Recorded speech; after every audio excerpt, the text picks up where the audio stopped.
আমরা আজকে পড়ব হচ্ছে ক্লাস 11 এর ভৌত জগৎ এবং পরিমাপ। ভৌত জগৎ এবং পরিমাপ যেটা 11 এর একদম ১ম সেমিস্টারের পার্ট একদম ইউনিট 1 এর ফার্স্ট চ্যাপ্টার একটা। তো সেখানে ফার্স্ট আমাদের জানতে হবে যে ভৌত জগৎ ও পরিমাপ মানে আমাদের পুরো বিশ্বটাকে কিভাবে আমরা পরিমাপ করব। সেই হিসাবে ১ম এ রয়েছে কি বিজ্ঞানের ধারণা ও পদ্ধতি। বিজ্ঞান কি? What is science? এটা কি? না প্রাকৃতিক যদি আমরা বলি বিজ্ঞানটা কি, আমাদের চারিদিকে কি রয়েছে? এখানটায় রয়েছে ধরো আলো, জল, তাপ যা কিছু রয়েছে সেইগুলোকে আমরা পর্যবেক্ষণ করে দেখি যে কিভাবে এক জায়গা থেকে অন্য জায়গায় তাপ যায় বা আলো কিভাবে আসে, আলো অ্যাকচুয়াল কি, মানে বাস্তবে আলো কি, যে লিকুইড পদার্থ সেটা কেন হয়, কঠিন পদার্থ কেন হয়, গ্যাসীয় পদার্থ কেন হয়। তো এইসব জিনিসগুলো এই যে প্রাকৃতিক ঘটনাগুলো সেগুলোর পর্যবেক্ষণ ও যুক্তি দিই সেইখানে তার পেছনে কারণটা কি কেন হয় সেই সব যুক্তি দিয়ে বোঝার প্রচেষ্টা হচ্ছে বিজ্ঞান। এক কথায় বললে এই হচ্ছে বিজ্ঞান। এইবার বিজ্ঞান আমরা জানবো কিভাবে? বিজ্ঞান মানে জানবো কেন? অ্যাকচুয়াল প্রশ্ন হচ্ছে বিজ্ঞানকে আমরা জানবো কেন? বিজ্ঞানকে জানলে আমরা কি করতে পারি সেটাকে দিয়ে কাজে লাগাতে পারি। আজকের যে এই মোবাইল ডিভাইস বা যা কিছু আজকের এসছে সেগুলো আমরা কিভাবে তৈরি করলাম? সেইগুলো এক, এক করে আমরা যখন তো আলো, জল, এই তাপ এইগুলো আমরা আস্তে, আস্তে যদি জেনে যাই, সেইগুলোকে কাজে লাগিয়ে আমরা নতুন কিছু তৈরি করতে পারি। আলো যদি তার ধর্মগুলো জানি, আলোর ধর্ম বলতে কি? যেমন আলোর আছে প্রতিফলন, আলোর আছে কি? প্রতিসরণ। এই জিনিসগুলো জানলে আমরা আলোকে ব্যবহার করতে পারি। আজকের দর্পণ ব্যবহার করি আমাদের নিজেদের মুখ দেখতে ব্যবহার করি। জল কি করি? জল আমরা জানি বলে তার কত ডিগ্রি সেলসিয়াস উষ্ণতায় সে কঠিন পদার্থে পরিণত হয় বা কত ডিগ্রি সেলসিয়াস উষ্ণতায় সে বাষ্পে পরিণত হয় সেটা আমরা জেনে জলকে নিয়ে বিভিন্ন কাজে লাগাবো। যেমন বরফ করি বা আমরা বাষ্প তৈরি করি, স্টিম ইঞ্জিনে কাজে লাগাই। তাপ কি? এক জায়গাকার তাপ অন্য জায়গায় কিভাবে যাবে? তা এই সবকিছু জিনিস আস্তে, আস্তে জানার পর সেইগুলোকে ব্যবহার করে নতুন কিছু যখন আমরা তৈরি করব, সেইটা সেই নতুন কিছু করতে গেলে এই জিনিসগুলোকে ভালোভাবে জানতে হবে। সেই জানার প্রচেষ্টাকে বলা হবে বিজ্ঞান। এইবার রয়েছে বৈজ্ঞানিক পদ্ধতি কি? যে কিভাবে আমরা তাহলে জানতে পারবো? তার প্রসেসটা কি? কিভাবে আমরা বুঝবো? তার ১ম প্রসেস রয়েছে পর্যবেক্ষণ করতে হবে। পর্যবেক্ষণ, নিয়ন্ত্রিত পরীক্ষা এবং গাণিতিক মডেলিং এই জিনিসগুলো করার পরে তুমি কি করবে? না সেটাকে জানতে পারবে যে এইটা হচ্ছে এইরকম ব্যবহার করে। আলো যদি আমরা ধরে নিই যে আলো যেখানে নেই সেখানে কি হচ্ছে? অন্ধকার হচ্ছে। যেখানে নেই সেখানে অন্ধকার। আলো কিভাবে হয়? না একটা দর্পণে আলো আসে, এসে প্রতিফলিত হয়। এইভাবে আমরা কি করি? না পরবর্তীকালে অপটিক্যাল ফাইবার তৈরি করি। তো ঘটনা হচ্ছে সেই আলো করতে পারি বলে আলো অন্ধকার না, শুধু আলোকে ব্যবহার করতে পারি বলে আমরা এই জিনিসগুলো তৈরি করতে পারি। আলোর আভ্যন্তরীণ পূর্ণ প্রতিফলন দিয়ে কেবলের মাধ্যমে এক জায়গাকার সংকেত অন্য জায়গায় আমরা পাঠাতে পারি। এটা হচ্ছে আমাদের বৈজ্ঞানিক সায়েন্টিফিক মেথড। সেই মেথডটা কি হলো? না পর্যবেক্ষণ করতে হবে, সেগুলো নিয়ে পরীক্ষা করতে হবে, সেগুলো নিয়ে তাত্ত্বিকভাবে আলোচনা করতে হবে। তবে আমরা পারবো কি? না সেই বিষয় সম্পর্কে আমরা জানতে পারবো। এইবার রয়েছে যে পদার্থবিদ্যার পরিধি কতটা? না কতটা জায়গা জুড়ে পদার্থবিদ্যা আমাদের থাকবে? দেখো আমাদের চারপাশে যা কিছু জিনিস সেটা হচ্ছে পদার্থবিদ্যা। মানে তুমি এমন একটা জিনিসের নাম বলো সেখানে পদার্থবিদ্যা নেই। বলবিজ্ঞান, যন্ত্র। আমাদের আশপাশে দেখো প্রচুর পরিমাণে যন্ত্র রয়েছে। একটার পর একটা আমরা ব্যবহার করে যাই। এই যে আমি কম্পিউটার ব্যবহার করছি, তোমরা স্মার্টফোন ব্যবহার করছো। সবকিছুই কি? একটা কিন্তু যন্ত্র। শব্দ, আমি কথা বলছি তুমি তোমার ওখানে তুমি শুনতে পাচ্ছ। কিভাবে যাচ্ছে? এখান থেকে আমার শব্দটা কি করছে? ইলেকট্রনিক তরঙ্গে পরিণত করছে। সেই তরঙ্গ কি হচ্ছে? তোমার ওখানে পাঠাচ্ছে, আবার সেটা লাউড স্পিকারে গিয়ে সেখানে আওয়াজ করছে। এইটাই হচ্ছে শব্দ। তাপ ও তাপগতিবিদ্যা কি? কিভাবে অ্যাকচুয়াল কাজ করছে তাপ ও তাপগতিবিদ্যা, হিট এবং থার্মোডায়নামিক্স। আমরা উনানে ভাত করছি বা গ্যাসে ভাত করছি, যা কিছু প্রয়োজন বা মনে করো রেফ্রিজারেটর, সেই জিনিসগুলো তৈরি করতে গেলে আমাদের কিসের প্রয়োজন? এইটা আমাকে জানতে হবে। তাপ এবং তাপগতিবিদ্যা। আলোক বিজ্ঞান কি? আজকের আলোক বিজ্ঞানে যে চশমা আমরা পড়ি, সেই চশমাটা কিভাবে বানানো হলো, যে দূরবীনটা হলো সেটা কিভাবে বানানো হলো, সেইগুলো কিন্তু এই আলোক বিজ্ঞানের মধ্যে থাকবে। তড়িৎ আর চৌম্বক বিজ্ঞান কি? আজকের যে লাউড স্পিকার বলা হয়, লাউড স্পিকার, সেটা কিন্তু এই তড়িৎ আর চৌম্বক বিজ্ঞানের ম্যাজিক। তারপরে এমআরআই করা হয়।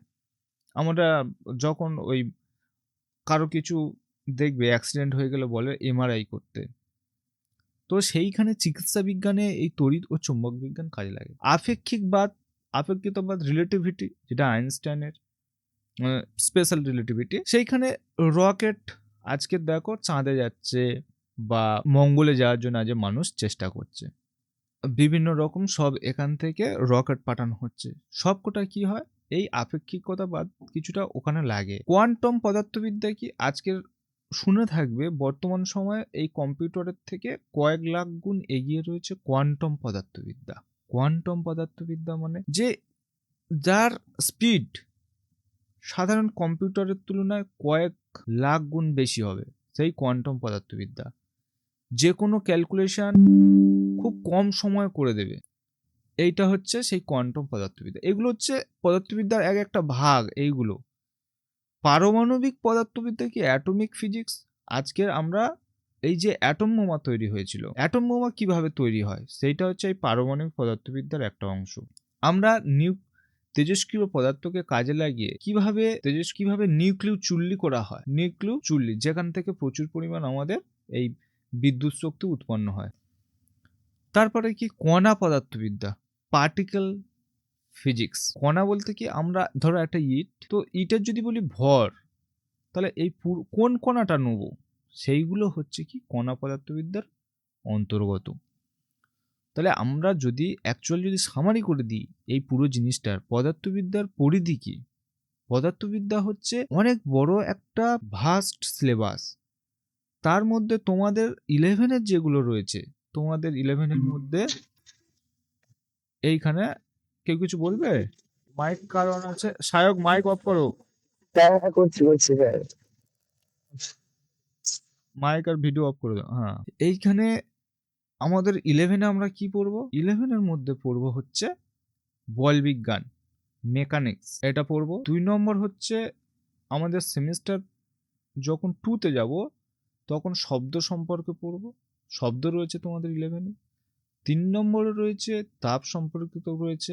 আর এইখান থেকে আর একটা আছে এখানে হাইড্রোস্ট্যাটিক্স বলে, সেটা তোমাদের এখানে দেয়া নেই যদিবা, সেটাও রয়েছে এখানে। পারমাণবিক পদার্থবিদ্যায় এটা কোয়ান্টাম, আপেক্ষিকতাবাদ কিছুটা হয়েছে, তড়িৎ চৌম্বক বিজ্ঞান, আলোক বিজ্ঞান, এগুলো সব 12-এর জিনিস। ক্লাস 12-এ গিয়ে সায়েন্সে, ফিজিক্সে এগুলো পাবে। মেন তোমরা পাবে কি এখানে?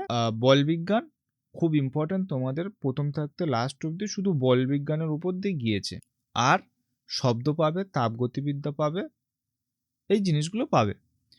তারপরে আমি যাই, তোমরা যদি বই কিনে থাকলে এগুলো পরপর রয়েছে, এগুলো কোনোদিন পরীক্ষায় আসে না। এগুলো কি করতে আমরা পড়লাম না, জেনে রাখলাম যে পদার্থবিদ্যার কতদূর পর্যন্ত তার বিস্তৃতি, সেই জন্য আমরা জেনে থাকলাম। কেমন জিনিস না, মনে করলাম যে আমরা কতদূর পর্যন্ত পড়াশোনা করতে পারি। যেমন আমরা বললাম যে কি, কেউ বললো পিএইচডি, কেউ বললো আরও ওপর, ঠিক আছে, ডাবল পিএইচডি করতে পারে, এইরকম যারা আছে রিসার্চের দিকে। তো সেই যে কতদূর পর্যন্ত যেতে পারি, তোমার কাছে ধারণা থাকবে যে আমি এত দূর পর্যন্ত যেতে পারি। আমি সবে, তোমার ছোটবেলার ধারণা কি ছিল না, একদম হাই স্কুলে যাব, হাই স্কুল থেকে কলেজ যাব, কিন্তু কলেজের পরেও যে প্রচুর পড়াশোনা রয়েছে, যদি তোমার কাছে পুরোপুরি ক্লিয়ার হয়, তাহলে তুমি জানতে পারো যে এ তো অনেক বড়। আমরা শুধু কেবল জানি যে কলেজ গেলে তারপরে আর পড়তে হয় না, কিন্তু না, আরও পড়াশোনা রয়েছে। এটা হচ্ছে তাই পদার্থবিদ্যার পরিধি। এরপরে হচ্ছে যে সমাজ ও প্রযুক্তিতে পদার্থবিদ্যা কি কাজে লাগায়। দেখো, আমাদের সমাজ বলতে কি, আমাদের যেহেতু তোমাদের এই বোর্ড রয়েছে না, WBBSC বোর্ড, ঠিক আছে, এই যে বোর্ডটাই রয়েছে, এই বোর্ডে কি হয় না, আমাদের সমাজ সম্পর্কে অতটা ধারণা দেয় না। কিন্তু CBSE বোর্ডে সমাজ বলে আহ, একটা সোশ্যাল সায়েন্স বলে একটা ওদের আলাদা রয়েছে সাবজেক্ট। তো সমাজ কি, যেমন আমি টিচিং করছি, কেউ মনে করো কি করছে না বিজনেস করছে, কেউ মনে করো আহ, খাবার দোকান দেয়, ফুড স্টল দেয়। তা সবাইকে নিয়ে গঠিত হয় একটা সমাজ। প্রতিটা লোকের প্রয়োজন এই সমাজে। প্রত্যেকটা যে যে কোনো কাজ করছে, দেখবে সমাজে কিছু না কিছু ভূমিকা গ্রহণ করছে। সমাজ বলতে সবাইকে নিয়ে এই সমাজ। এইবার সেখানে আমাদের এই প্রযুক্তি কিভাবে হেল্প করছে, সেই পদার্থবিদ্যা সেই প্রযুক্তি দিয়ে সমাজকে কিভাবে হেল্প করে, সেইটা এখানে আমি বলবো। দেখো, প্রথমে হয় কি, স্টিম ইঞ্জিন থেকে শুরু করে আজকে স্মার্টফোন আর ইন্টারনেট। আচ্ছা, এই যে স্মার্টফোন এসছে আজকে, তা এইটা কি সমাজের বাইরের জিনিস? এ তো সবাই আমরা ব্যবহার করছি, ছোট থেকে একদম বড় সবাই আজকে আমরা কি করছি, স্মার্টফোন ব্যবহার করছি। তারপরে কি হচ্ছে না, ইন্টারনেট তৈরি হয়েছে। ইন্টারনেট আজকে দেখো প্রত্যেকের হাতে, বেশিরভাগ লোকের হাতে 5G ফোন। সবাই ইন্টারনেটের মাধ্যমে কানেক্ট করতে পারে একজনের সাথে অপরজনের। তো এই আজকের স্মার্টফোন তৈরি হলো কিভাবে? প্রশ্ন হচ্ছে স্মার্টফোন কিভাবে আসলো? ইন্টারনেট কিভাবে তৈরি হলো? এগুলো তো যদি আজ থেকে মনে করো আমাদের যখন দেশ স্বাধীন হয় 1947-এ 15ই আগস্ট, সেই সময় কি এই স্মার্টফোন ছিল না ইন্টারনেট ছিল? তখন তো এইসব কিছুই ছিল না। তা সেখান থেকে আজকে স্মার্টফোন এসছে, ইন্টারনেট এসছে। এই আসলে আমাদের আস্তে আস্তে সমাজ এগিয়ে গিয়েছে। যখন আমরা 11-12-এ পড়তাম, তখন এই স্মার্টফোন সবে আসছে, মানে স্ক্রিন টাচ সবে আসছে। তখন এই রকম ভাবতে পারা যেত না যে কেউ একজন ঘরে থেকে পড়াবে, অন্য জায়গায় তোমরা ঘরে বসে পড়তে পারবে। এই ইন্টারনেটের সুবিধাও রয়েছে, অসুবিধাও রয়েছে। তবে সুবিধা কি, মনে করো ঝড় বৃষ্টি বা যত ঝড় বৃষ্টি, সেই সময় তুমি মনে করো ঘরে থাকলে সেখান থেকে অনলাইনে তুমি ক্লাস করে নিতে পারো। বা মনে করো অনেকের কি হয়, বাড়ির কাছাকাছি ধরো টিচার পাওয়া যাচ্ছে না, হ্যাঁ টিচার পাওয়া যায় না, সে কি করে, তখন অনলাইনে কোনো একটা স্যারের কাছ থেকে ভালো করে শিখে নেয়। অনলাইন ব্যাচ নিলে সেখানে দেখো কিভাবে অসুবিধা হয়। দেখো, অনলাইন ব্যাচ নিলে কোনো স্যার তোমাকে ডিরেক্টলি মানে জিজ্ঞেস করেন না যে করছে কি করছে না, তাদের কোনো যায় আসে না। যে তুমি একবার যদি ওই কোর্স কিনে নাও, আর দরকার হয় না জানার যে তোমার অ্যাকচুয়াল তুমি মানে পড়াশোনা বুঝতে পারছো কিনা। এই রকম সমস্যা আছে অনেক, সে পরে বলি।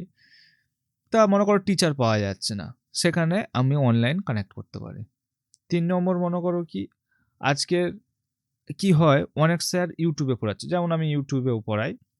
তো সেই ক্ষেত্রে কি হয়, ইউটিউব পড়ালে 24/7 আমি যখন খুশি তখন সার্চ করে কোনো একটা বিষয় সম্পর্কে জানতে পারি। এই যে জিনিসগুলো আজকের এসছে, তাহলে এডুকেশন সেক্টরকে অনেক উন্নতর দিকে নিয়ে গেছে, অনেক ডেভেলপ করেছে। তা সেইগুলো তো একদিনে ডেভেলপ হয়নি। আস্তে আস্তে টেকনোলজি এসছে, টেকনোলজিকে আমরা ব্যবহার করে আজকের যুগে কি এসছে, আরও এআই এসছে, আর্টিফিশিয়াল ইন্টেলিজেন্স। তো সেটাকেও কাজে লাগিয়ে অনেক কাজ দ্রুত করে দেওয়া যায়। এই যে আস্তে আস্তে এগাচ্ছে, এগুলো কাদের জন্য? এগুলো সব সমাজের জন্য, তোমার আমার সকলের জন্য। এই সমাজের জন্য এগুলো করা হয়েছে, সমাজে যাতে উপকার হয়। এবার অন্যান্য শাখার সাথে কিভাবে সম্পর্কিত দেখো, গণিত মনে করো তুমি থিওরি বুঝতে পারলে, কিন্তু থিওরিটা সেটা তো প্রমাণ করতে হবে, প্রুভ করতে হবে। তার জন্য কি দরকার, তোমার ম্যাথামেটিক্স দরকার। রসায়ন, জীববিদ্যা, গভীর রহস্য সমাধানে পদার্থবিদ্যা অপরিহার্য। জীববিদ্যা কিভাবে কাজে লাগে, এখানে দেখবে ডিএনএর মডেল থাকে। ডিএনএর মডেল দেখবে, অ্যাডিনের সাথে গুয়ানিন, এদের যখন হচ্ছে কিভাবে তারা বন্ড তৈরি করছে, একদম গভীরে চলে যেতে গেলে এই ফিজিক্স লাগবে। রসায়ন, কোয়ান্টাম মেকানিক্সে গিয়ে এই যে রসায়ন আর ফিজিক্স এক জায়গায় মিলে গেছে, আবার প্রতিটার সাথে প্রতিটা কানেক্টেড। এইভাবে করে একটার সাথে অপরটা কানেক্ট। আচ্ছা, তো এইবার দেখো প্রাকৃতিক সূত্রাবলীর প্রকৃতি। প্রাকৃতিক সূত্রাবলীর প্রকৃতি কি, যেমন আমাদের দুটো তিনটে সূত্র আমরা বল জানবো, যেমন হচ্ছে মহাকর্ষ বল। তোমরা ক্লাস কিসে পড়েছিলে আমি বলছি, মহাকর্ষ বল ক্লাস 7-এ পড়েছিলে, হ্যাঁ 7-এ, ঠিক না 7 না 8 এইরকম দুটো ভরের বস্তু ছিল।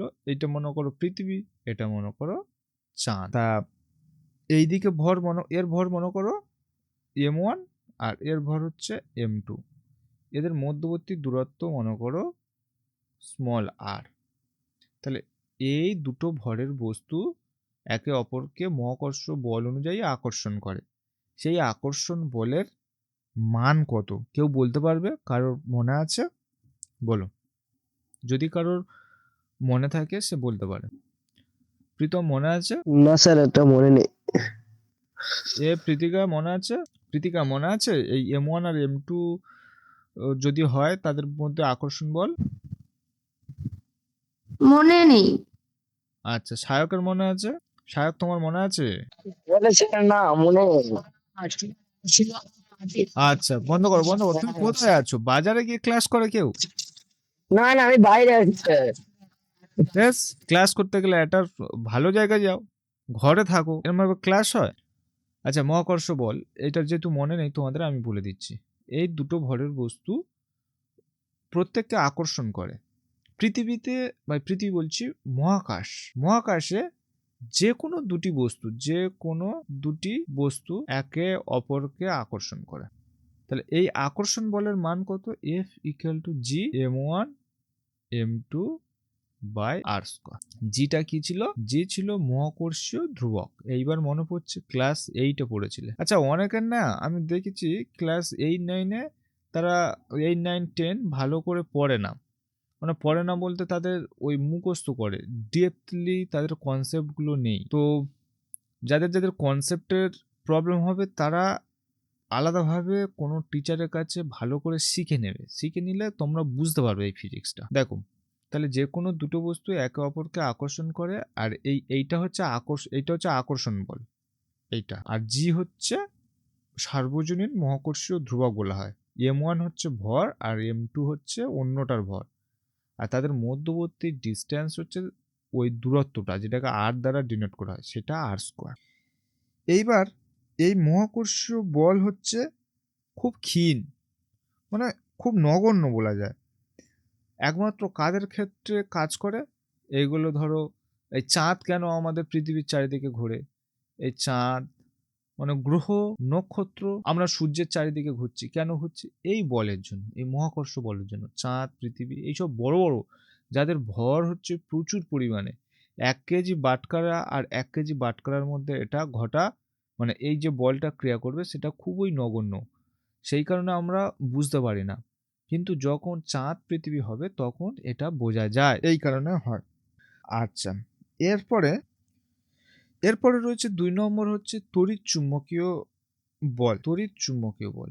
সেটা কেমন? সেটা হচ্ছে কেমন আমি বলি, যে তড়িৎ চুম্বকীয় বলটা তোমরা দেখে থাকবে কলিং বেল, যেখানে রয়েছে কলিং বেল, এইরকম একটা ইয়ে থাকে, মানে তোমার এইরকম একটা দণ্ড থাকে, আর এর গায়ে না এইরকম, তোমরা এইগুলো সব 8-এ ছিল, এইরকম ভাবে তার পাকানো হয়, তার পাকিয়ে এইটাতে ব্যাটারি যোগ করা হয়। এইরকম, এটা প্লাস আর এটা মাইনাস। যখন তার পাকিয়ে এরকম ব্যাটারি যোগ করা হবে, তখন এই বস্তুটা চুম্বকে পরিণত হয়ে যাবে। তখন এইখানে ধরো পেরেক রয়েছে, এ তখন আকর্ষণ করে নেবে পেরেকটাকে, এই চুম্বকটা। এইটা হচ্ছে তড়িৎচুম্বকীয় বল। এইবার এইটা কিভাবে সৃষ্টি হবে? এইটা সৃষ্টি হতে গেলে যদি বলছে তড়িদাদান গতিশীল হলে তবে এখানে ফার্স্ট হয়ে যাবে কি, চৌম্বক ক্ষেত্রের সৃষ্টি হবে, যদি তড়িদাদান গতিশীল হয়। আর তারপরে হবে কি, এই চৌম্বক ক্ষেত্র আবার গতিশীল আধানের উপর বল প্রয়োগ করে। এইটা হচ্ছে কি তড়িৎচুম্বকীয় বল। আর এটা হচ্ছে মহাকর্ষীয় বলের থেকে 10⁻36 গুণ শক্তিশালী হবে, খুব স্ট্রেংথ। আচ্ছা, এইখানে থাকলে তোমরা দেখতে পাবে না, এটা 10⁻36 গুণ শক্তিশালী। তাহলে ফের আমি প্রথম থাকতে যারা লাস্টে এসছে ফের বলে দিই যে বিজ্ঞান কি না, বিজ্ঞান হচ্ছে যেটা আমরা যা কিছু আমাদের আশপাশের পরিবেশ সেটাকে পর্যবেক্ষণের দ্বারা তাদেরকে বুঝবো, তাদেরকে জানবো, জানার যে প্রচেষ্টা সেটাকে বলবো বিজ্ঞান। বা আমাদের আশেপাশে পরিবেশে কি রয়েছে, আমি কথা বলছি, এটা হচ্ছে শব্দ, আমরা তাপ হাতে অনুভব করতে পারি, সেটা একটা, আলো দেখতে পারি, সেটা একটা, তারপরে আরও রয়েছে তড়িৎ, যেমন আমাদের এই যে লাইট জ্বলে, কিভাবে লাইট জ্বলে, তার জন্য তড়িতের দরকার, কারেন্টের দরকার, সেটা একটা। তারপরে কত যন্ত্র তৈরি হয়েছে, সেই কিভাবে এই যে বড় বড় লরি বা আজকে ৪ চাকাগুলো আছে সেইগুলো কিভাবে হয়? সেইগুলো বোঝা হচ্ছে, সেইগুলোর জন্য ডিজাইন করা, সেইগুলো বুঝে এম নতুন কিছু তৈরি করা। যেমন মনে করো আগে চাকা ছিল না? এইরকম ৪ কোনা। তো পরে আস্তে, আস্তে আসলো কি এটাকে গোল করলে আমাদের কম বল প্রয়োগ করলে গাড়িটা চলতে শুরু করবে। সেইজন্য চাকা আস্তে, আস্তে গোল হয়ে গেল। এই জানার এই বোঝার প্রচেষ্টাই হচ্ছে বিজ্ঞান। তা কিভাবে আমরা বুঝবো কিভাবে ওই চেক করব? মানে এই যে প্রচেষ্টাটা সেটা কিভাবে আমরা দেখব? সেটাকে ১ম হচ্ছে পর্যবেক্ষণ করতে হবে। তোমাকে ভালো করে লক্ষ্য করতে হবে। পর্যবেক্ষণ বলতে কি? তোমাকে মনে করো একটা গাছ পর্যবেক্ষণ। তুমি একটা গাছ বসিয়েছো। প্রতিদিন দেখবে যে গাছটা কত বড় হলো। আচ্ছা তার কবে করে তাহলে নতুন পাতা বার হচ্ছে, সে কতটা বড় হচ্ছে। প্রতিদিন যে দেখছো বা সেটা মাথায় চিন্তা করছো, ওটাই হচ্ছে পর্যবেক্ষণ। নিয়ন্ত্রিত পরীক্ষা।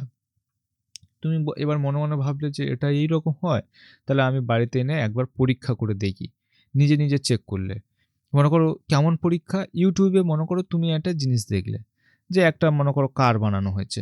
সেই কার কি করলে তুমি ঘরে আনলে, মানে ঘরে ঐরকম মেশিনপত্র সব মেশিন পার্টের ওই জিনিস কিনে আনলে, এনে ঘরে যখন তৈরি করে দেখলে বাহ! গাড়িটা যখন চলছে, এই ধরনের জিনিস হচ্ছে পরীক্ষা। এবার গাণিতিক মডেলিং যখন আরো অনেক বড় কিছু হবে, সেগুলো গণিতের মাধ্যমে প্রকাশ করা হয়। সেইগুলোকে গাণিতিক মডেলিং বলা হয়। এবার পদার্থবিদ্যার পরিধি কি? পদার্থবিদ্যার পরিধি অসীম। যেমন বলবিজ্ঞান, যন্ত্রবিজ্ঞানে রয়েছে যন্ত্র, যেটা মেকানিক্স মানে সব যন্ত্র। শব্দ, শব্দ আমি যে কথা বলি বা তোমরা যে শুনতে পাচ্ছ, তাপ ও তাপগতিবিদ্যায় রয়েছে, আলোক বিজ্ঞানে রয়েছে, তারপরে তড়িৎ ও চুম্বক বিজ্ঞান রয়েছে, আপেক্ষিকতা বাদে রয়েছে, কোয়ান্টাম পদার্থবিদ্যা রয়েছে। এইগুলো হচ্ছে সবই পদার্থবিদ্যার পরিধি। তারপরে কি আছে? স্যার কোয়ান্টাম পদার্থবিদ্যার উদাহরণ একটা কি? কোয়ান্টাম পদার্থবিদ্যার উদাহরণ হচ্ছে ঐরকম না। কোয়ান্ট মাইকটা অফ করে দাও, আমি বলে দিচ্ছি। কোয়ান্টাম পদার্থবিদ্যার উদাহরণ হিসাবে ঐরকম না। অ্যাকচুয়াল ধরো এই হচ্ছে নিউক্লিয়াস।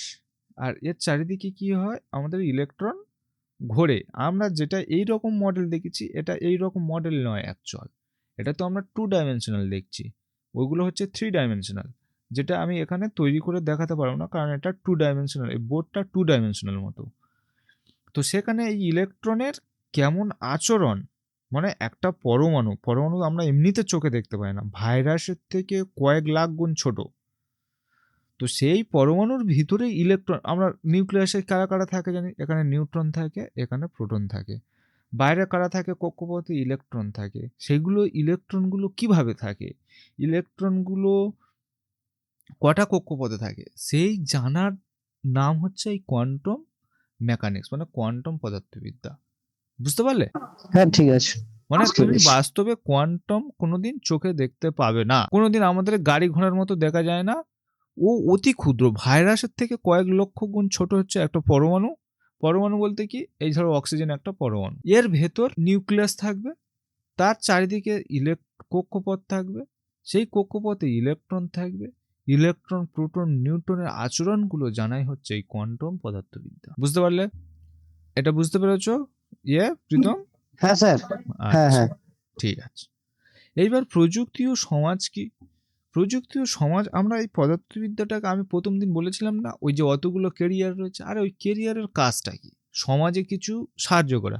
তুমি বললে যে আমি সফটওয়্যার ইঞ্জিনিয়ার হব। আরে সফটওয়্যার ইঞ্জিনিয়ার হয়েছো ঠিক আছে। সেই সফটওয়্যার দিয়ে এই ধরো মনে করো আমরা আজকে পাওয়ার পয়েন্ট প্রেজেন্টেশনের মাধ্যমে আমি তোমাদেরকে পড়াচ্ছি। সেইটা যদি মাইক্রোসফট না তৈরি করতো, মাইক্রোসফট হচ্ছে একটা কোম্পানি। মাইক্রোসফট যদি না তৈরি করতো, এই সফটওয়্যারটা না তৈরি করতো, আমি কিভাবে পড়াতো? তাহলে সেটা তো সমাজে হেল্প করেছে। তার জন্য তোমরা সফটওয়্যার ইঞ্জিনিয়ার হয়েছো। সেই কোম্পানিতে গিয়েছে, সেই কোম্পানি এবার এই সফটওয়্যার বিক্রি করেছে। আমরা নিয়েছি, আমরা এই উপকার পাচ্ছি। এখানে পড়াচ্ছি, তোমরা দেখতে পাচ্ছ। তাহলে প্রত্যেকটা বিজ্ঞানের পেছনে কি হবে? সমাজের ভূমিকা, মানে সমাজকে দিতে হবে। আজকের মনে করো প্রচুর ড্রোন তৈরি হয়েছে, প্রচুর ক্ষেপণাস্ত্র তৈরি হয়েছে। কি জন্যে? আমাদের দেশকে সুরক্ষা করার জন্য। যাতে বহির্দেশের অন্য লোক যাতে না আমাদের উপর হামলা করে। যদি আমরা হামলা করে মানে অন্য দেশ, আমরাও প্রত্যুত্তরে যাতে হামলা করতে পারি, সেই কারণে আজ এই ক্ষেপণাস্ত্রগুলো তৈরি হয়েছে। না তো কেন তৈরি হবে? তাহলে আমাদেরকে নিজেদের বাঁচতে আমরা এই বিজ্ঞানকে কাজে লাগিয়ে নতুন কিছু তৈরি করছি। এবার প্রাকৃতিক সূত্রাবলীর মধ্যে কি রয়েছে? যেমন রয়েছে মহাকর্ষ বল। মহাকর্ষ বল কি? দুটো বস্তু, ধরো এই একটা ভরের গ্রহ, এই একটা ভরের গ্রহ একে অপরকে আকর্ষণ করে। যদি বলে স্যার কেন আকর্ষণ করে? আকর্ষণ করে দেখো, চাঁদ পৃথিবীর চারিদিকে ঘুরছে। কেন ঘুরছে? নিঃসন্দেহে আকর্ষণ করছে বলছে। পৃথিবী সূর্যের চারিদিকে ঘুরছে। কেন ঘুরছে? নিঃসন্দেহে আকর্ষণ করছে, নাহলে ঘুরবে কেন? সেই আকর্ষণ বলের মান হচ্ছে কি এফ। M1 হচ্ছে, মনে করো এটা হচ্ছে পৃথিবীর ভর, আর এটা মনে করো চাঁদের ভর, এটা চাঁদের ভর। তো এই দুটো ভরের গুণফল বাই তাদের মধ্যবর্তী দূরত্বের বর্গের মানে মধ্যবর্তী বর্গের স্কোয়ার তাদের সাথে সমানুপাতিক হয়। সেই সমানুপাতিক তুললে একটা ধ্রুবক আসে, সেটাকে বলা হয় সার্বজনীন মহাকর্ষীয় ধ্রুবক, F সমান G × M1 M2/r²। এই মহাকর্ষ বল অতি ক্ষুদ্র, 1 কেজি ভরের বাটখারার সাথে এখানে হয় না। তড়িৎচুম্বকীয় বল কি? তড়িৎচুম্বকীয় বল হচ্ছে আমরা তড়িৎকে কাজে লাগিয়ে আমরা চুম্বকে পরিণত করে দেবো, সেইটা হচ্ছে তড়িৎচুম্বকীয় বল। তার মান এই মহাকর্ষ বলের থেকে অনেক গুণ বেশি, 10⁻36 গুণ বেশি। আরও কয়েকটা বল রয়েছে, সেইগুলো বলে দিচ্ছি। যেমন আর একটা বল হচ্ছে নিউক্লিয় বল।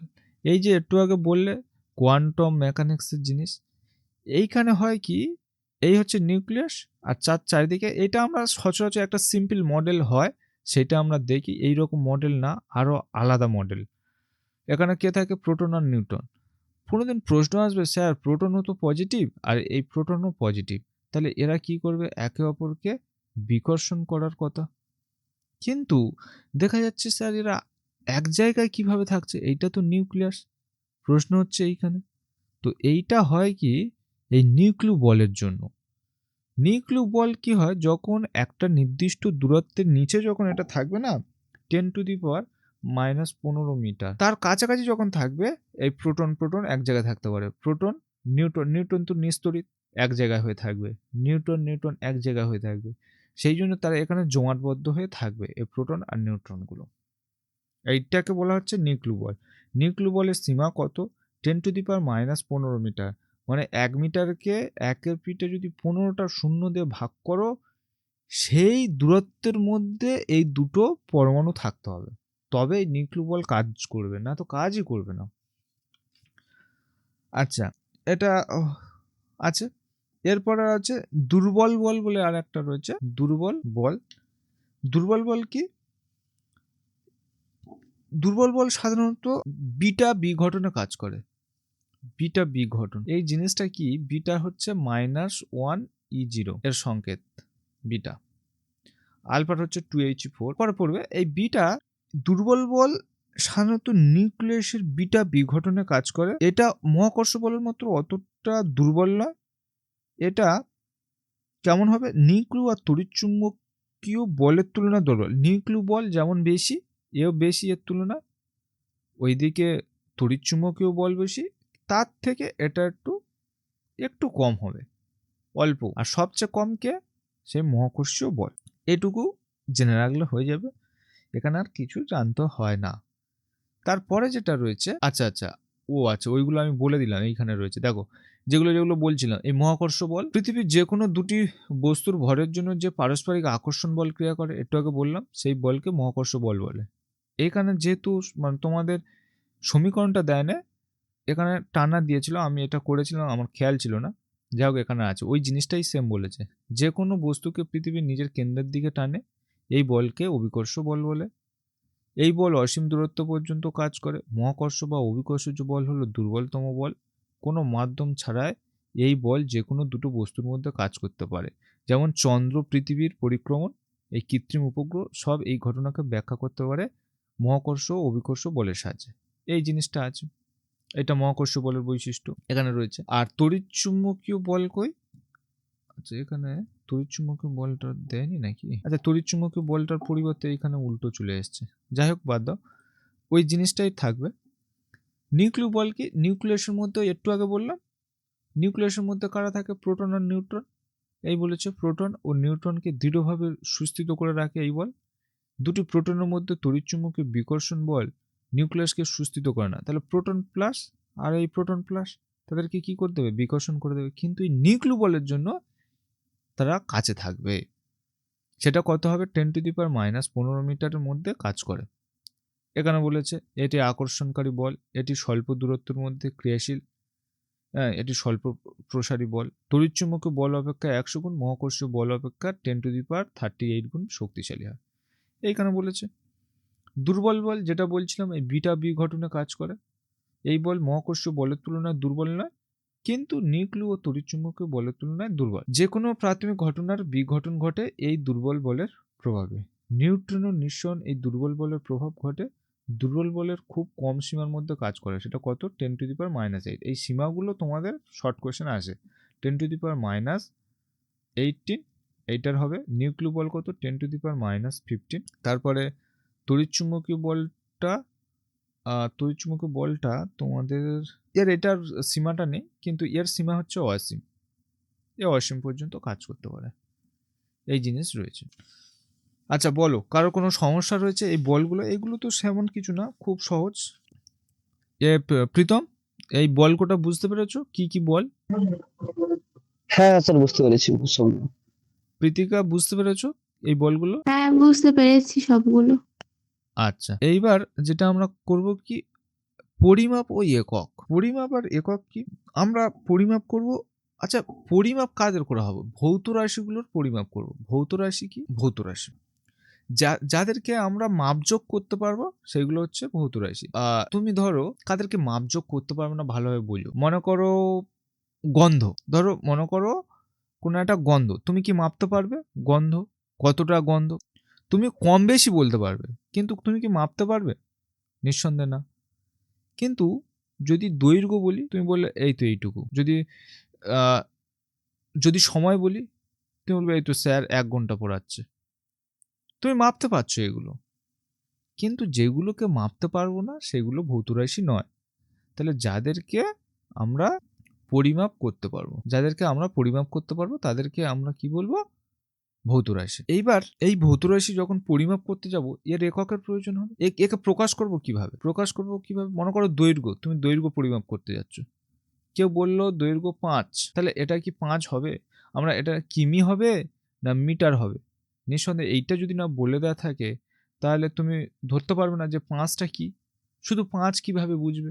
যেটা সেটা কিলোমিটার না মিটার? তুমি মনে করো 5 কিলোমিটার হেঁটে বাড়িতে গিয়েছো, কেউ বসিয়ে দিল 5 মিটার হেঁটে বাড়িতে গেছে। 5 মিটার তো অল্প, কিন্তু 5 কিলোমিটার অনেক বড়। সেই কারণে এই ভৌত রাশিগুলোকে প্রকাশ করার জন্য দুটো জিনিসের প্রয়োজন হবে। এক হচ্ছে মান, আর তার হচ্ছে একক। তাহলে মান প্রয়োজন আর এককের প্রয়োজন। বুঝতে পারলে মান আর একক কেন প্রয়োজন? মান বলতে তাহলে এখানে কি হবে? সংখ্যা। এই ভৌত রাশিকে তাহলে কিভাবে পরিমাপ করব? প্রীতম, ভৌত রাশিকে তাহলে কিভাবে পরিমাপ করব? শুনতে পাচ্ছ? হ্যাঁ হ্যাঁ, তাহলে ভৌত রাশিকে আমরা কিভাবে পরিমাপ করব? এককের সাহায্যে তো পরিমাপ করতে হবে। আরে না, মান প্রয়োজন আর একক প্রয়োজন। শুধু যদি একক দিয়ে দাও মিটার, সেটা কি কিছু বোঝায়? সেটা বোঝায় না না না নিঃসন্দেহে। না, মান আর এককের সাহায্যে পরিমাপ করতে হবে। হ্যাঁ, মান ইনটু একক। বুঝতে পারলে? হ্যাঁ। ঠিক আছে। এই প্রীতিকা, বুঝতে পেরেছো? হ্যাঁ, বুঝতে পেরেছি। আচ্ছা, এইবার দৈর্ঘ্যের জন্য হচ্ছে, যদি বলি দৈর্ঘ্য, আচ্ছা এইখানে আরেকটা জিনিস আমি করে দিই। এককবিহীন রাশি কাদের বলবো? এককবিহীন রাশি যখন দুটি রাশির অনুপাত হবে তখন এককবিহীন রাশি। তোমরা ক্লাস 9-এ পড়েছিলে বিকৃতি। বিকৃতি কি ছিল সেটা আমি আরেকবার তবু বলে দিই। মনে করো এই একটা স্প্রিং ছিল, এখানে দৈর্ঘ্য হচ্ছে একদম লাস্ট পর্যন্ত দৈর্ঘ্য মনে করো এল। এইবার স্প্রিংটার নিচে কোনো একটা বস্তু, এটা মনে করো ক্যাপিটাল এল ছিল, প্রথম দৈর্ঘ্য হচ্ছে ক্যাপিটাল এল। এইবার এর সাথে যখন ম্যাচ করা গেল, মানে যখন আমরা দেখলাম কোনো একটা বস্তু ঝুলিয়ে দিতে এটুকু বৃদ্ধি পেয়ে গিয়েছে, এটা হচ্ছে স্মল এল। তাহলে কতটা বৃদ্ধি পেয়েছে স্মল এল? প্রথম দৈর্ঘ্য ছিল কি? ক্যাপিটাল এল। তাহলে দুটো দৈর্ঘ্যের অনুপাত, তাহলে সেখানে কিছু থাকে না, এক হয়ে যায়। মানে একক কি হবে? এ যদি সেন্টিমিটার হয় এটাও সেন্টিমিটার হয়ে যাবে, সেন্টিমিটার সেন্টিমিটার কেটে যাবে, এক হয়ে যাবে। তো এই রকম রাশিগুলোকে ভৌত রাশিগুলোকে আমরা এককবিহীন রাশি বলি। তাহলে বিকৃতি হচ্ছে কি এককবিহীন রাশি। তেমনি আর একটা আছে কি আপেক্ষিক গুরুত্ব, বা আর একটা বলা যায় ওই পারমাণবিক যে গুরুত্ব ছিল, পারমাণবিক গুরুত্ব, এগুলো কি সব এককবিহীন রাশি। আর মৌলিক রাশি কারা? যেসব রাশিগুলো অন্য কোনো কারোর উপর নির্ভর করে না, মানে যেসব ভৌত রাশিগুলো তৈরি হতে বা তৈরি করতে অন্য কোনো রাশির উপর নির্ভর করে না। কেমন? এখানে যদি লিখি যে সমস্ত ভৌত রাশি অন্য কোনো রাশির উপর নির্ভর করে না তাদের মৌলিক রাশি বলে। এখানে মৌলিক রাশি কটা হয়? এক হয় কি ভর, তারপরে দৈর্ঘ্য, তারপরে হয় সময়। এরা হচ্ছে মৌলিক রাশি বা প্রাথমিক রাশিও বলা হয়। এদের আর একটা নাম হচ্ছে কি প্রাথমিক রাশি। আর লব্ধ রাশি কি? যেমন বলি বেগ মানে আমরা জানি কি দৈর্ঘ্য, উপরে যদি বলি উপরে সরণ আর নিচে হচ্ছে সময়।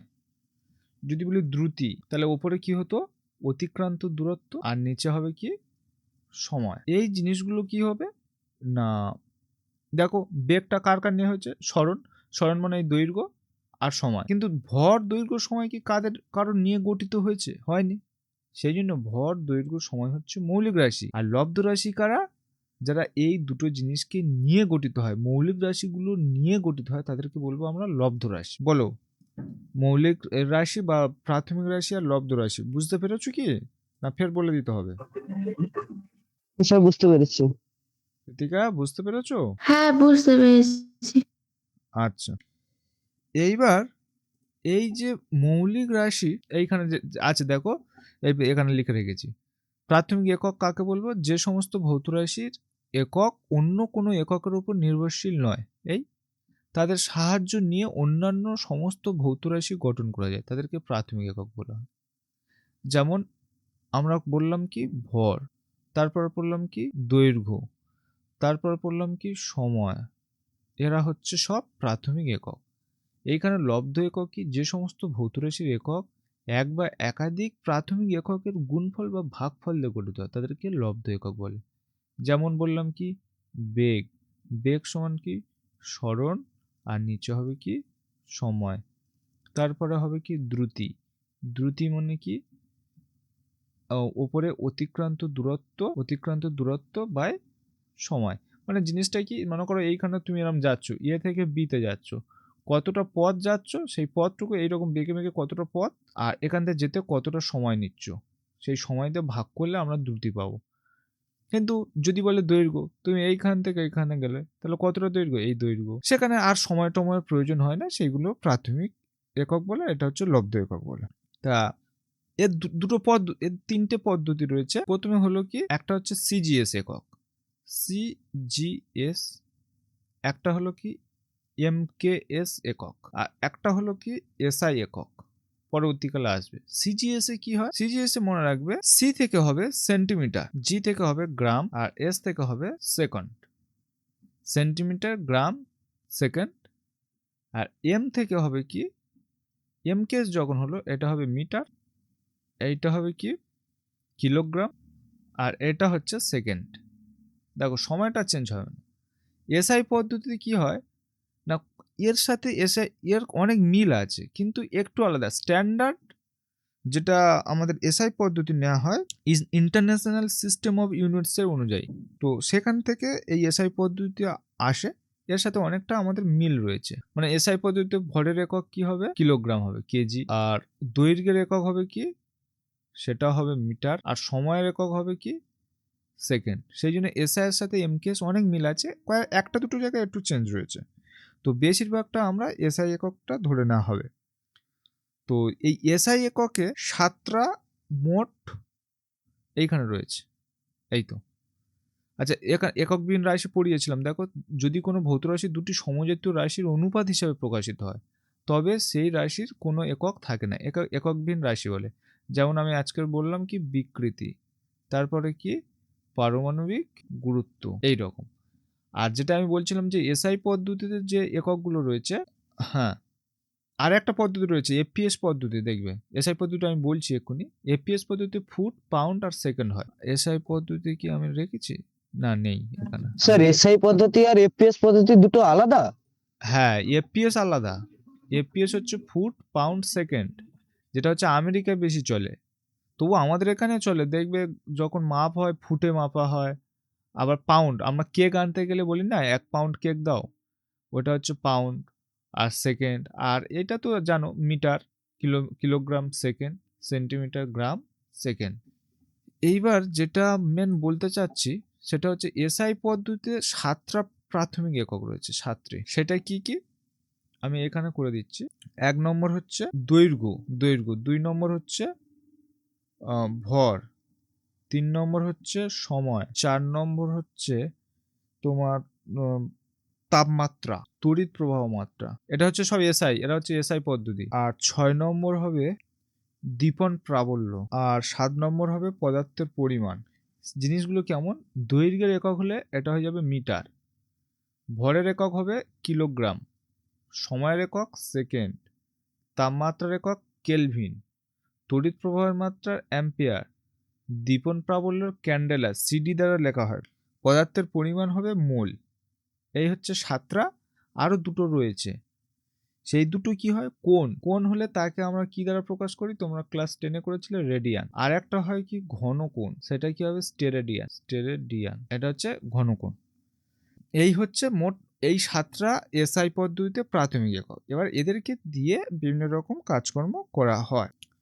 এবার প্রশ্ন হচ্ছে যে এই মিটার এক্ষুনি যে করলাম, এই যে দৈর্ঘ্যের একক মিটার, 1 মিটার কাকে বলে, 1 কেজি কাকে বলে, সময় কাকে বলে, আর তাপমাত্রা কাকে বলে, তড়িৎ প্রবাহ মাত্রা কাকে বলে, দীপন প্রাবল্য কাকে বলে, পদার্থ বলে, এইগুলো যে মিটার কাকে বলে সেটা এখানে রয়েছে। দেখো মিটার কাকে বলবো, এটা তোমাদের মুখস্থ করতে হয়। শূন্য মাধ্যমে আলোর 1/, এত সেকেন্ডে যে দূরত্ব করে, মানে 1 সেকেন্ডকে এত দিয়ে ভাগ করলে যত টাইমটা পাবো, সেই সেকেন্ডে যে দূরত্ব অতিক্রম করে তাকে 1 মিটার বলে। এই টার্মটা মনে রাখতে হবে। জিনিসটা কি, মনে করো 100কে যদি আমরা 10 দিয়ে ভাগ করি আমরা পাবো কত, 10। এরকম 1কে 299,792,458 দিয়ে ভাগ করো, করলে যত সেকেন্ড পাবে তাতে যে দূরত্বটুকু যাবে সেটা হচ্ছে 1 মিটার, ওই সংজ্ঞা অনুযায়ী। আর একটা সংজ্ঞা রয়েছে কিন্তু এইটা করলে হয়ে যাবে। কিলোগ্রাম কাকে বলে, ফ্রান্সের প্যারিসের একা প্লাটিনাম আর ইরিডিয়ামের সংকর ধাতু নির্মিত একটি বিশেষ বেলনাকার ভরকে, এরকম একটা বেলনাকার ভর রয়েছে চোঙাকৃতি এইরকম, সেটা কি কি ধাতুর তৈরি না, এক হচ্ছে প্লাটিনাম আর ইরিডিয়াম, এই দুটো সংকর ধাতুদের তৈরি। সেই বিশেষ বেলনাকার এর ভরকে বলা হয় 1 কিলোগ্রাম। সেকেন্ড কাকে বলবো, সিজিএম পরমাণুর একটি নির্দিষ্ট বিকিরণের এই এত সংখ্যক কম্পনের প্রয়োজনীয় সময়কে 1 সেকেন্ড বলে। মানে কি এই রকম কম্পন হয়, কম্পন কাকে বলবো, এটা হচ্ছে একটা কম্পন, এই একটা উপরে থাকবে একটা নিচে থাকবে, নিয়ে একটা কম্পন হয়। এই দুটো কম্পন, একটা উপরে একটা নিচে, এই 3টে, এই 4টে, তা আমি এখান থেকে 4টে বার করেছি। এই রকম এত সংখ্যক কম্পন হতে যে সময় নেয় সেটা কোন পরমাণু নিতে হবে, সিজিএম পরমাণু। সিজিএম হচ্ছে একটা তেজস্ক্রিয় পরমাণু, নিলে যে সময় নেবে সেটা হচ্ছে 1 সেকেন্ড। অ্যাম্পিয়ার কাকে বলবো, শূন্য মাধ্যমে 1 মিটার দূরত্বে এইরকম দুটো তার থাকবে আর দুটো সমপরিমাণ একই দিকে যাবে, মানে তড়িৎ, ওর ভেতর দিয়ে কারেন্ট যাবে, গেলে যে পরিমাণ তড়িৎ প্রবাহ চললে একে আকর্ষণ করবে কত বল দ্বারা, 2 × 10⁻⁷ নিউটন বল দ্বারা আকর্ষণ করবে, সেই পরিমাণ তড়িৎকে বলা হবে 1 অ্যাম্পিয়ার বলা হবে। কেলভিন কাকে বলবে, এটি তাপমাত্রা একক জলের ত্রৈধ বিন্দু তাপমাত্রার 1/273.16 অংশকে 1 কেলভিন বলে। মানে কি ত্রৈধ বিন্দু মানে কি, 3টে অবস্থা থাকবে, এক হচ্ছে সলিড মানে জলের যখন বরফ হয়ে যাবে, 2 হচ্ছে লিকুইড হবে, আর 3 হবে কি গ্যাস যখন হবে তখন হয়ে যাবে কি, মানে যে তাপমাত্রায় হবে সেই তাপমাত্রার 1/273.16 অংশকে বলা হবে 1 কেলভিন। ওটা 273.16 যদি বা হয়, 273.16 হয়, সেই জন্য ওটাকে ভাগ করলে 1 কেলভিন। মোল কাকে বলবো, আমরা যেমন কোনো পদার্থকে দেখেছি 1 কেজি 2 কেজি, সেই জন্য তখন কার্বনের ভর মাপতে 1 কার্বন কেন, অন্য কোনো পদার্থের ভর মাপতে সেই পরিমাণ মানে পরিমাণ মাপতে মোল শব্দটা ইউজ করা হয়। সেখানে কার্বন 12 আইসোটোপের 12 গ্রামের ঠিক যত সংখ্যক পরমাণু থাকে 12 গ্রামে থাকে কার্বনের ক্ষেত্রে হয় কি 6.023 ইন্টু 10⁻23। তা সোজা কথায় এত সংখ্যক পরমাণু যতটুকুর মধ্যে থাকে, পরমাণুগুলো এইরকম এরকম কাছাকাছি অবস্থা থাকবে, তা তার মধ্যে যদি এত সংখ্যক থাকে তাহলে এই পুরো জিনিসটাকে বলা হবে কি 1 মোল। আর ক্যান্ডেলা হচ্ছে দীপন প্রাবল্যের একক, মানে কি উজ্জ্বলতা। আমরা যে বাড়ির বাল্ব জ্বলে সেটা কতটা উজ্জ্বল সেইটা হচ্ছে কি এই ক্যান্ডেলা, মানে কতটা তার তীব্র। দেখবে কিছু কিছু আলো খুবই তীব্র আর কিছু কিছু আলো মিটমিট করছে, তাই সেই তীব্রতা মাপতে ক্যান্ডেলা ব্যবহার করা হয়। রেডিয়ান কি? রেডিয়ান হচ্ছে এইরকম একটা বৃত্ত, সেই বৃত্তের এই হচ্ছে ব্যাসার্ধ, এইটা মনে করো 1 মিটার, তা এইটাও নিতে হবে 1 মিটার। কোনটা না এর চাপটা, এই 1 মিটার এখান থেকে নিতে হবে। মনে করো এ থেকে এটা বি 1 মিটার হয়েছে, হলে সেই দুটো যোগ করতে হবে, করলে এখানে যে কোণটা উৎপন্ন করে সেই কোণকে বলা হবে 1 রেডিয়ান, এটা বৃত্তের ক্ষেত্রে। আর স্টেরেডিয়ান কি? এই রকম হচ্ছে একটা গোলক, গোলক বলতে ফুটবল, তার একটা তল নিতে হয়। সেটা কেমন তল হবে? এইরকম মনে করো একটা তল, সে তার এই বিন্দুতে যে কোণ উৎপন্ন করে এইটাকে বলা হয় স্টেরেডিয়ান। চারদিক থেকে করবে, ওই পারতেও করবে, এইরকম পুরো মানে সোজা কথায় তোমরা নিমকি খাও যখন, মানে এইরকম যে একটা ঠোঁয়া তৈরি করে দেখবে কোনোদিন, ওটা হ্যাঁ বরফি, যে এই যে কুলফি খাও না, কুলফির যেটা ওইটা হচ্ছে 1 স্টেরেডিয়ান। কুলফি যেটা খাও সে যে ওতে কি দেয়, সেই বরফ টরফ দিয়ে ভেতরে দিয়ে দেয় না আইসক্রিম মতো, তো দিলে এইটা এই যে কোনটা উৎপন্ন করে এইখানে এটাকে বলা হয় স্টেরেডিয়ান, মানে ওটা হচ্ছে ঘন কোণের একক। বুঝতে পারলে? আর স্টেরেডিয়ান কাকে বলে না, তার ব্যাসার্ধের স্কোয়ার নিতে হয়, এই ক্ষেত্রফলটা নিলে এখানে যে কোণ উৎপন্ন করবে সেটা হচ্ছে 1 স্টেরেডিয়ান। এই প্রত্যেকে এই কটা বুঝতে পেরেছো? এই মিটার কাকে বলে, কিলোমিটার কাকে বলে, সেকেন্ড, এই কিলোগ্রাম কাকে বলে? প্রীতম, হ্যাঁ বুঝতে পেরেছি, হ্যাঁ হ্যাঁ। এই অবধি রাখবো, তার আগে কয়েকটা জিনিস বলি, আগে পরে এগুলো রয়েছে ভার্নিয়ার স্কেলটের। আজকে তো এত বড়টা চ্যাপ্টার সম্ভব নয় শেষ করা। তো যদি ক্লাস ভালো লেগে থাকে, যেহেতু আজ 25 তারিখ, আমি 1 তারিখ থেকে পড়াবো, ঠিক আছে? 1 মার্চ। বা তুমি যদি বলো আমি অনলাইন ক্লাস করব, অনেক দূরে রয়েছে, সেভাবে অনলাইনে ক্লাস করতে পারো, কোনো সমস্যা হবে না আশা করি। তোমার যদি ওখানে ফার্স্ট আমার ক্রাইটেরিয়া হচ্ছে তোমার ওখানে নেটওয়ার্ক যেন ভালো থাকে। নেটওয়ার্ক ভালো থাকলে তুমি ঘরে বসে যা কিছু সমস্যা সলভ করতে পারো। এখানে আর একটা দেখেছি, অনলাইনের কি হয়, যাদের নেটওয়ার্ক ভালো তাদের অনেক সুবিধা আছে। ধরো একটা যাতায়াতে পরিশ্রম আছে, ক্লান্ত হয়ে যাবে, টায়ার্ড হয়ে যাবে, তারপরে একটা গাড়ি ভাড়ারও খরচা রয়েছে। সেই হিসাবে আমার ইয়েটা ভালো, অনলাইনটা ভালো। তবে কি হয়, অনলাইন যেমন এইখানে ভালো, কিন্তু ওই পুরো ব্যাচ, মনে করো ওই যেটা হচ্ছে বিভিন্ন রকম কোচিং সেন্টারগুলো ব্যাচ করে, কে পড়ছে কে পড়ছে না তার কোনো খোঁজ নেই। এই যে আমি মাঝে মাঝে জিজ্ঞাসা করে নিই তোমাদের, এটা তোমাদের ভালো হয়, যা তোমরা কতদূর বুঝতে পেরেছো সেটা একটা হয়। তাছাড়া আমার কাছে যারা অনলাইন ব্যাচে পড়ে তাদেরকে এই যে ক্লাস হয়ে যাবে সঙ্গে সঙ্গে আমি খাতা করতে, মানে খাতা আমাকে সেন্ড করতে বলি, যে অ্যাকচুয়াল তারা খাটছে কিনা। যদি না তারা খাতাপত্র করে দেখছি মানে আমার কথা শুনছে না, আমি তার গার্ডিয়ানের সাথে কথা বলে তাকে আর পড়াই না। বুঝতে পারলে? আচ্ছা এইভাবে আমি পড়িয়ে থাকি, অনলাইনেও অনেকে বার হয়েছে। ঠিক আছে? আচ্ছা, ঠিক আছে। হুম।